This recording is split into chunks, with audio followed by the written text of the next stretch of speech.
नमस्कार बच्चों, welcome to विद्युत अभियांत्रिकी। जैसा कि हम यहाँ पे एक सीरीज़ भी स्टार्ट की है network analysis and circuit theory की, राइट। और उसमें हमने जैसे कि पहला टॉपिक जो हमने लिया है बेसिक्स ऑफ नेटवर्क। तो जैसे कि लास्ट लेक्चर्स में जो प्रीवियस लेक्चर थे जिनका लिंक मैं आपको डिस्क्रिप्शन बॉक्स में दे दूँगा नीचे, उसमें हमने देखा था बेसिक पैरामीटर्स। कुछ बेसिक पैरामीटर हमने देखे थे, बिल्कुल बेसिक से हमने ये स्टार्ट किया है। जैसे कि इसमें स्टार्टिंग में इसमें आपका चार्ज देखा था, करंट, वोल्टेज, पावर क्या होती है, law of conservation of power कैसे प्रूफ होता है, राइट। तो वो सब चीज़ें हमने इसमें कंप्लीट चेक किया था, पढ़ा था, उनके बारे में जाना था। अभी हम इसमें आगे बढ़ते हुए आगे स्टार्ट करेंगे सर्किट एलिमेंट्स, राइट। तो जैसा कि हमें पता है हमारे जो सर्किट एलिमेंट्स होते हैं, mainly circuit element actually circuit में जो लगने वाले जो एलिमेंट्स होते हैं उनको हम सर्किट एलिमेंट कहते हैं, राइट। आपने देखा होगा आपके सर्किट में, आपने हमेशा नाम सुना होगा रेजिस्टेंस, इंडक्टर, कैपेसिटेंस, राइट। तो ये बेसिकली हमारे मेन 3 सर्किट एलिमेंट्स होते हैं जिन्हें हम लोड भी कहते हैं, राइट, हमारे नेटवर्क एनालिसिस में। तो इन सर्किट एलिमेंट्स को हम जो है कम्प्लीटली कैरेक्टराइज करते हैं, इनको डिफाइन करते हैं इनके वी आई कैरेक्टरिस्टिक्स के बेसिस पे। ना वी आई कैरेक्टरिस्टिक्स क्या होता है? वी आई कैरेक्टरिस्टिक्स जो होता है वो एक ग्राफ होता है। इसमें हम देखते हैं कि वोल्टेज और करंट के रिस्पेक्ट में हमारा एलिमेंट कैसे बिहेव कर रहा है। इतना क्लियर है? तो बच्चों जैसे कि आप सबको पता है सर्किट एलिमेंट्स आपके जो होते हैं वो 3 पार्ट्स में डिवाइड होते हैं। मेनली 3 ही होते हैं आपके, रेजिस्टेंस, इंडक्टर एंड कैपेसिटर। इसको रजिस्टर बोल देते हैं।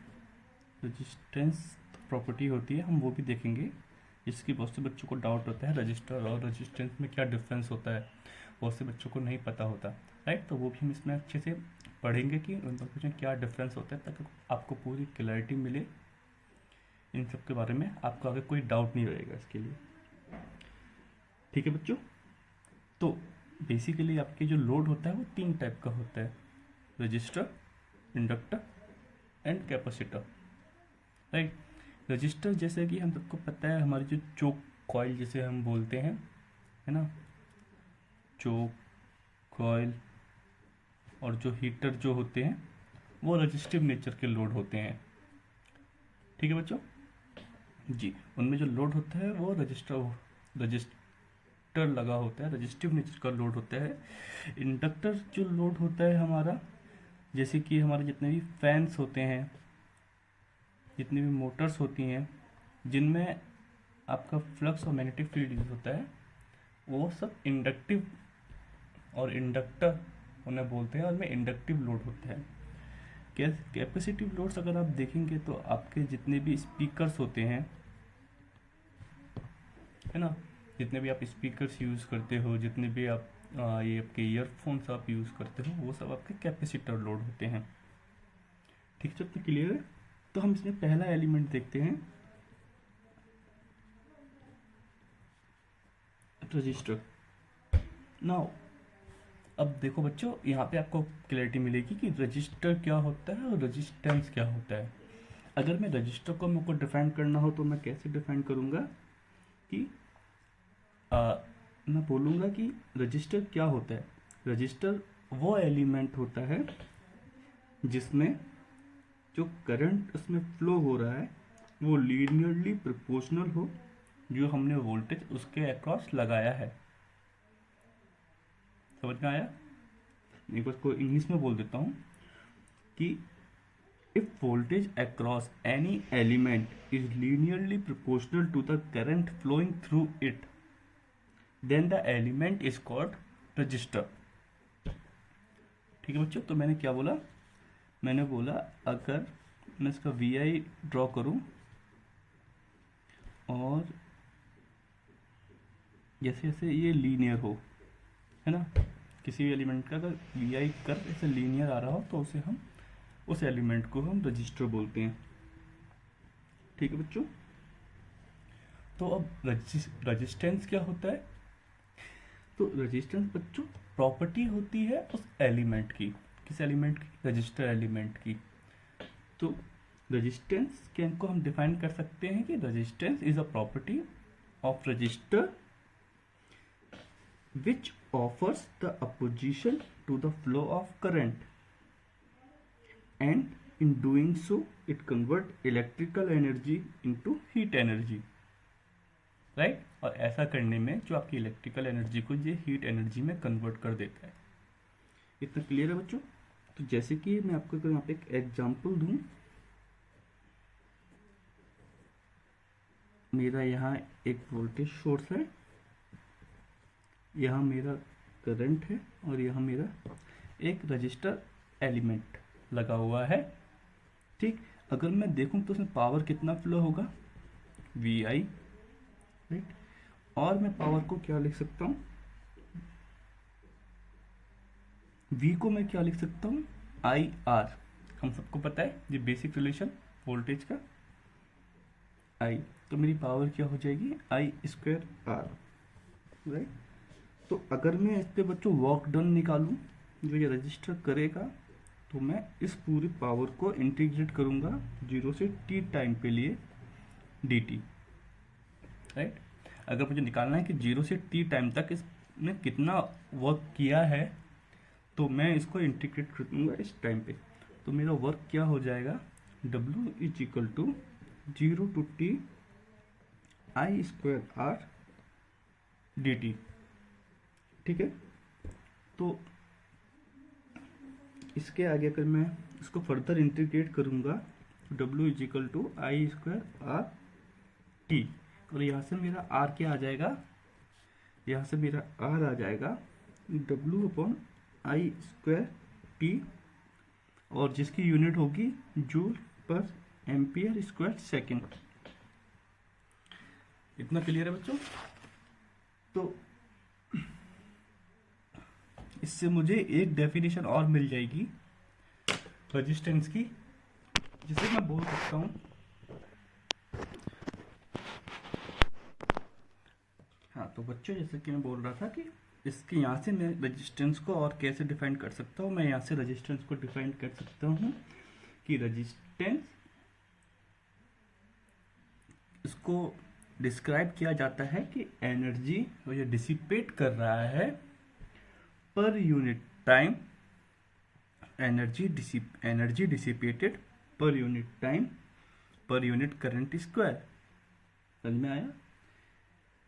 तो इसको बोलेंगे कैसे कि resistance can also be describe as energy dissipated per unit time per unit current square, right. तो बच्चों यहाँ से हम आगे बढ़ते हैं। इसके बाद हम अभी रेजिस्टेंस से आगे हम देखते हैं ओम्स लॉ पे,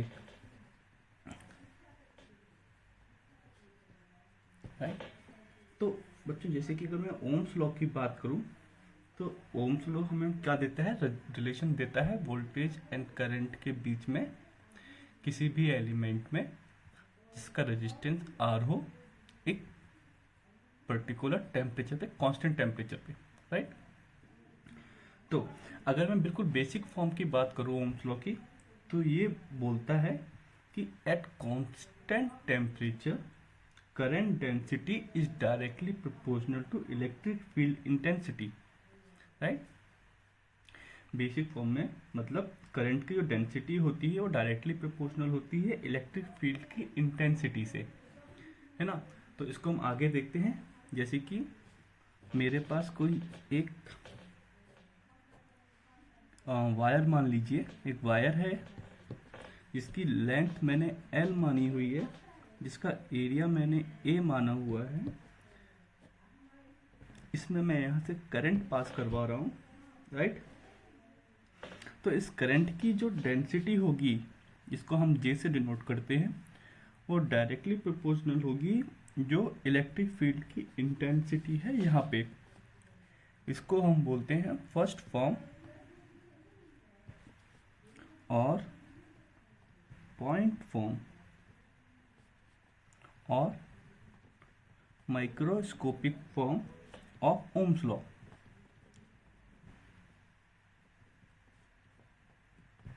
ठीक है बच्चों। अब मैं इससे आगे देखूं तो अगर मैं ये प्रोपोर्शनैलिटी साइन हटाऊंगा तो यहाँ पे आ जाएगा सिग्मा ई, राइट। अब ये जो सिग्मा है ये हमारा बेसिकली कंडक्टिविटी है, राइट बच्चों। तो अगर मैं करंट डेंसिटी को लिखना चाहूँ तो कैसे लिखूंगा, current per unit area. Current density को हम ऐसे डिफाइन करेंगे, राइट। और कंडक्टिविटी मेरा क्या होगा, 1/ρ। ठीक है बच्चों, ये मेरा कंडक्टिविटी हो जाएगा, कंडक्टिविटी 1/रेजिस्टिविटी।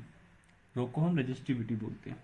और अगर मैं आपका जो इलेक्ट्रिक फील्ड इंटेंसिटी है इसको डिफाइन करूंगा, ये हो जाएगा V/L, राइट। तो देखो बच्चों यहाँ पे अगर मैं इसको डिफाइन करूं तो जैसे कि मेरा ये I/A J सिग्मा और J E electric field intensity. ठीक है बच्चों। तो अगर मैं इसको फर्दर अरेंज करके लिखता हूं तो मैं इसको लिखूंगा V = ρL/A into I, right. और यहाँ से V = RI और V is directly proportional to I। ठीक है बच्चों, इतना क्लियर हुआ आपको। तो ये हम बेसिक फॉर्म से हमारी जो एक्चुअल फॉर्म होती है ओम्स लॉ की, जिसे हम बोलते हैं second form of Ohm's law बोलते हैं।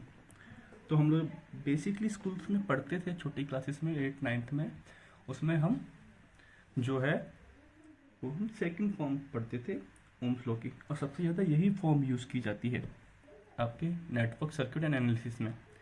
ये जो फॉर्म है ये आप देखेंगे इलेक्ट्रोमैग्नेटिक फील्ड थ्योरी में, सब्जेक्ट में आपको ये वाली फॉर्म देखने को मिलेगी। ठीक है बच्चों।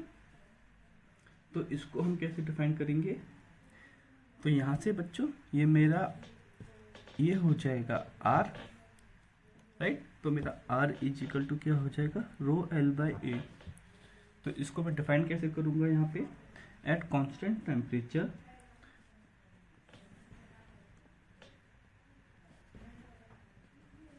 the potential difference across an element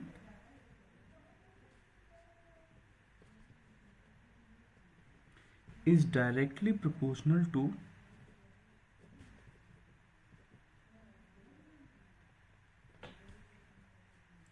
current flowing through it, right.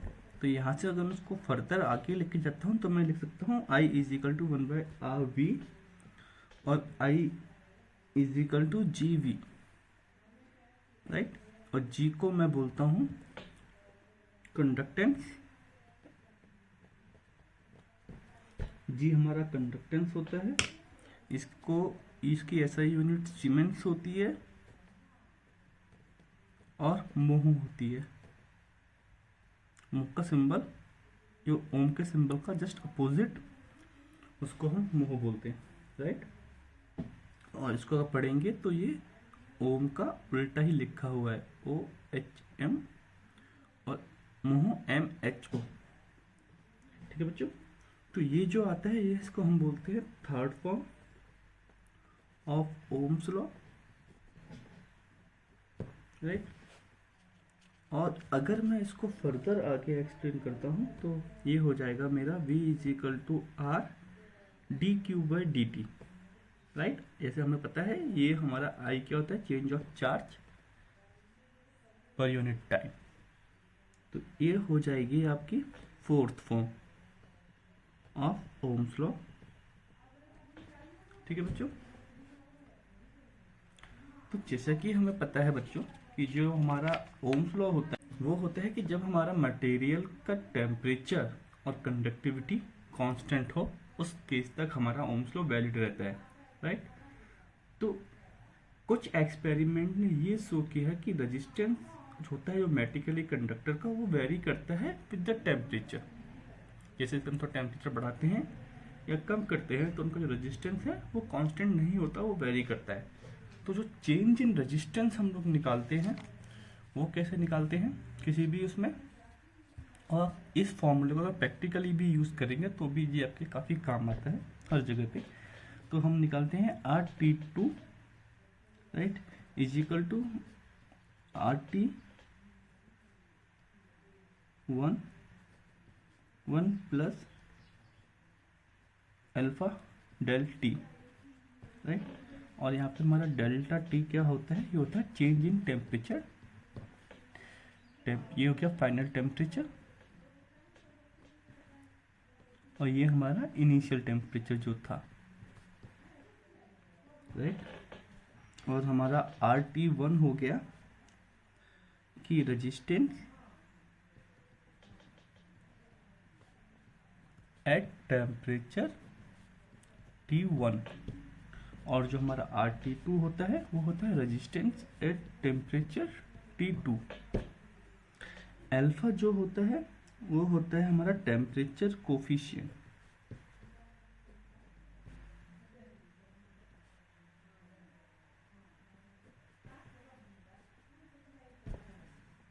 Of the resistance.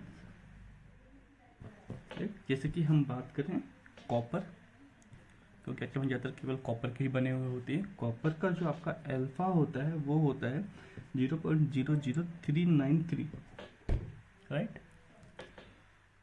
तो ये हो गया आपका रेजिस्टेंस के बारे में एंड ओम्स लॉ के बारे में। अब हम यहाँ पे देखते हैं कॉन्सेप्ट ऑफ शॉर्ट सर्किट।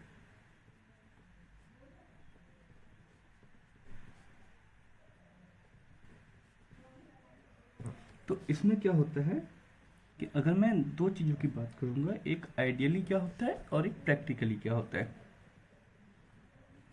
अगर मैं आइडियली बात करूं तो मेरा यहाँ पे एक वोल्टेज सोर्स है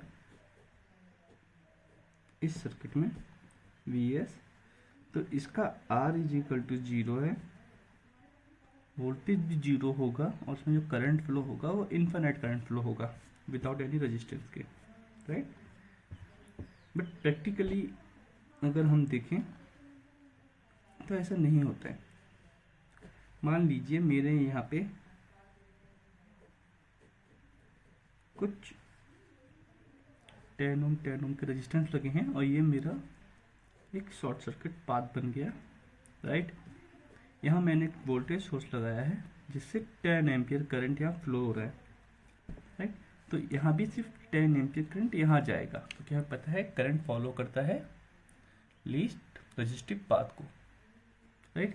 तो अगर हम प्रैक्टिकली देखें तो हमारा R इज इक्वल टू 0 है, V ओके। तो अगला कॉन्सेप्ट हम जो देखेंगे इसमें हम देखेंगे ओपन सर्किट का कॉन्सेप्ट राइट, कि ओपन सर्किट में हमारा कैसे बिहेव करता है ये एलिमेंट राइट। तो आइडियली जब हम देखते हैं कि हमारा एक करंट सोर्स है जिससे हमारा आई करंट जा रहा है और यहाँ पे हमारा ओपन सर्किट है, तो उस केस में यहाँ पे जो रेजिस्टेंस होगा वो इन्फिनिट हो जाएगा, जिसमें से कि 0 करंट फ्लो होगा और वोल्टेज हमारा यहाँ पे इसके अक्रॉस इन्फिनिट हो जाएगा, है ना। ओके, तो अगर प्रैक्टिकली मैं बात करता हूँ तो जैसे कि हमने लास्ट केस में देखा था शॉर्ट सर्किट के केस में, हमने वही केस उठाया है कि यहाँ पे हमारा 10 वोल्ट 10 ओम है, यहाँ पे हमारा 10 ओम है, यहाँ पे हमारा ओपन सर्किट है, यहाँ से 10 एम्पियर करंट आ रहा है। तो जब से 10 एम्पियर करंट है ये इक्वली डिवाइड होगा इन दोनों ब्रांचेस में, 5 एम्पियर यहाँ जाएगा, 5 एम्पियर यहाँ जाएगा। तो इस एलिमेंट के अक्रॉस जो वोल्टेज डेवलप होगा वो 50 वोल्ट होगा, इसके अक्रॉस 50 वोल्ट होगा, और यहाँ भी जो ओपन सर्किट है यहाँ भी वोल्टेज 50 वोल्ट ही रहेगा। तो प्रैक्टिकली क्या होगा, जब हमारा रेजिस्टेंस इन्फिनिट होगा तो I इज इक्वल टू 0 होगा और voltage is equal to 50 volt होगा। डिपेंड करेगा कि आजू बाजू वाली ब्रांच पे कितना वोल्टेज है। कितना क्लियर है। तो अभी हम देखते हैं कि अगर हमारा नॉन साइनोसोडल एक्साइटेशन होता है राइट, तो जब भी हमारा नॉन साइनोसोडल एक्साइटेशन होता है उसको हम, जैसे कि मेरा यहाँ पे वोल्टेज सोर्स है जिसको मैं टाइम डोमेन में लिखा है VT IT और रजिस्टर। तो जो भी हमारे नॉन साइनोसॉइडल एक्साइटेशन की प्रॉब्लम्स होंगी उनको हम आइदर टाइम डोमेन में या लाप्लास डोमेन में सॉल्व कर सकते हैं, राइट। ये आपका टाइम डोमेन और ये आपका लाप्लास डोमेन। और जब हमारा एक्साइटेशन साइनोसॉइडल होगा